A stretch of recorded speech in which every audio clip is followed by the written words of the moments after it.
नमस्कार, मी राणी यादव. आपण पाहतात सांगली मीडिया कम्युनिकेशन प्रस्तुत सी न्यूज बातमीपत्र. चांगल्यासाठी बेधडक बातमीपत्राला सुरुवात करूयात आज दिवसभरामध्ये घडलेल्या ठळक आणि महत्त्वपूर्ण घडामोडींपासून.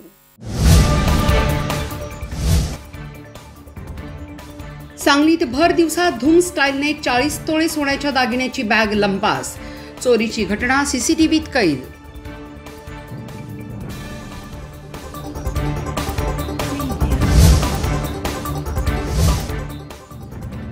पिण्याच्या पाण्यासाठी टाकीवर चढून शोले स्टाईल आंदोलन.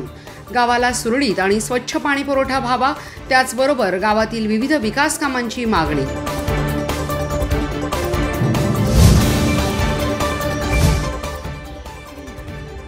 आणि माजी महापौर आणि राष्ट्रवादीचे नेते मैनुद्दीन बागवान यांचा वाढदिवस मोठ्या उत्साहात साजरा. सांगली मीडिया कम्युनिकेशन सी न्यूजचे संचालक नुरुल अमीन भोकरे यांनी दिल्या शुभेच्छा.